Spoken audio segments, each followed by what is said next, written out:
सत्यम सिद्धांत में गुरुजी। जय सत्यम सिद्धांत आशीर्वाद। गुरुजी, एक यूट्यूबर भक्त का प्रश्न आया है, काफ़ी डरा हुआ लग रहा है, तो मैं पढ़ के सुनाता हूँ आपको। स्वामी जी को मेरा प्रणाम। स्वामी जी, मेरा प्रश्न ये है कि क्या सच में इस चैत्र नवरात्रि के 5वें दिन यानी 29 अप्रैल 2020 को दुनिया पर महाविनाश का खतरा मंडरा रहा है? क्या 29 अप्रैल 2020 को दुनिया खत्म हो जाएगी? क्या उस दिन से बुरी शक्तियों का बुरा प्रभाव हर राशियों के मनुष्य पर पड़ेगा? इस चैत्र नवरात्रि के 5वें दिन को घटित होने वाले महाविनाश के खबर की सच्चाई के बारे में जरूर बताएं स्वामी जी। जहां इस समय पूरा संसार कोरोना वायरस के डर में जी रहा है, तो वहीं एक खगोलीय घटना से जुड़ी अफवाह ने भी लोगों को और मुझको डरा कर रख दिया है। ये अफवाह एक सोशल मीडिया के जरिए दावा करती फैल रही है कि आगामी 29 अप्रैल को एक एस्टेरॉयड जो हिमालय के जितना बड़ा है वह पृथ्वी से टकराएगा और महाविनाश होगा। साथ ही कैसे ये दुनिया खत्म हो जाएगी ये भी दिखाया जा रहा है। क्या ये सच है स्वामी जी? क्या दुनिया नष्ट हो जाएगी? असली सच क्या है स्वामी जी, आप बताएं। मैं आपसे ज़्यादा विश्वास किसी की बातों पर नहीं करता। आपका एक भक्त व प्रशंसक, अजय शर्मा, भोपाल से। जय सत्यम सिद्धांत भक्त। और ये प्रश्न अनेकों भक्तों के माध्यम से आया है, चाहे वो लोकल हैं चाहे वैसे जुड़े हुए। और चूंकि ये काफ़ी हाईलाइट हो रहा है मैटर, और ये भी एक तरह से डरा भी रहे हैं और उधर ऐसा भी दिखा रहे हैं कि नहीं, ऐसा नहीं है। नासा ने ऐसा कहा है कि ये मिलेनियम दूर है, इसलिए इतना हमारे पास असर नहीं पड़ेगा। लेकिन एक बात बताऊं, एक तो हमारा नववर्ष, चैत्र से नववर्ष का प्रारंभ होता है जो पहली नवरात्रि से, ये देखिए, और 5वीं नवरात्रि को ये चीज़ आ रही है।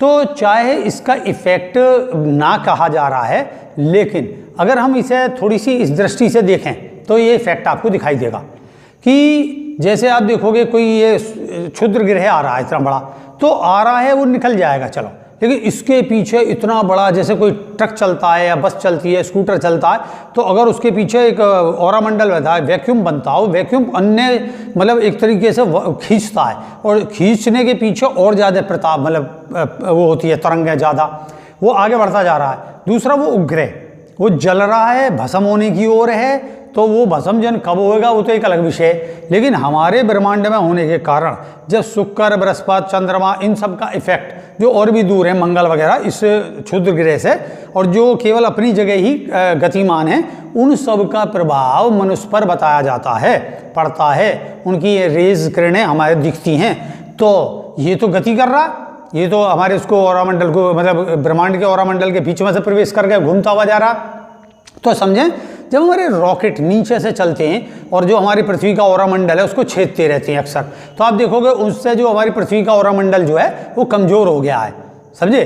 तो अब सोच के देखिए कि एक तो कमज़ोर है, ऊपर से इस तरीके की तरंगें आती हैं, तो जब ये क्षुद्र ग्रह जाएगा तो ये कंपन छोड़ के जाएगा, कम से कम भी मतलब बहुत लंबे उस तक, जो हम अनलिमिटेड किलोमीटर तक, तो उसमें कंपन जो पीछे का आएगा वो कंपन चारों ओर की ओर गति करेगा, क्योंकि ये तो अपना चला जाएगा सीधा, लेकिन गति करेगा वो चारों तरफ फैलता है।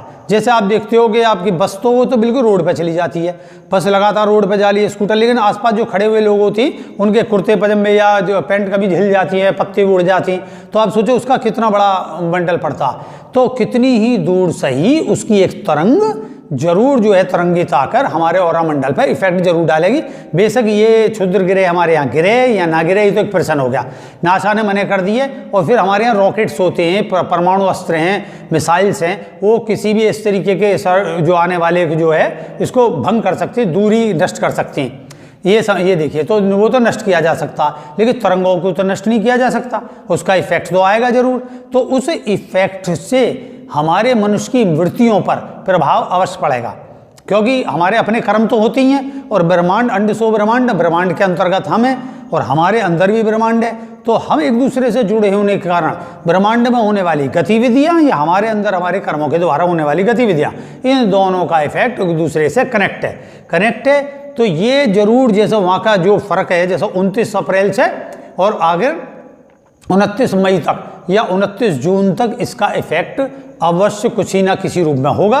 तो वैचारिक हो सकता है, व्यावहारिक हो सकता है, मानसिक रूप से हो सकता है, अर्थ एक ही है। तो इनसे क्या बढ़ेगा, तो आप अपने व्यवहार को देखें कि इस दरमियान आपका क्रोध बढ़ रहा है, काम की भावनाएं बढ़ रही हैं, मनोरथों में एक उग्रता आएगी, क्योंकि ये कर्म तरंगे आपको दबाएंगे, आपके चुंबकीय शक्ति जो पृथ्वी की है उसको दबाएंगे, प्रेशर का इफेक्ट हम लोगों पे भी होगा।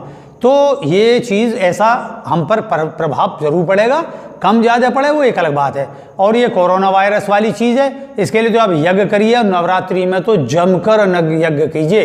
जितना मैंने अभी बताया है, औषधि डालें आप, लौंग, इलायची, कपूर, आपका काली मिर्च, पीपल, पिपली, ये सब जितनी भी औषधियाँ हैं इनका मिक्सअप करके अधिक से अधिक यज्ञ करें और इससे कल्याण होगा। हमारा मनोबल ऊपर होगा, हमारे अंदर से वाइब्रेशन समाज में फैलेंगी, देश में फैलेंगी, पॉजिटिविटी फैलेगी। जो आने वाली तरंगे, जब हमारे लाखों करोड़ों लोग पॉजिटिव विचार करेंगे, कम से कम उसमें से करोड़ों तो करेंगे ही, तो जब करोड़ों करेंगे किसी चीज़ को तो वो वाइब्रेशन भी रिफ्लेक्ट हो जाती है, उसका इफेक्ट हम पर कम पड़ेगा।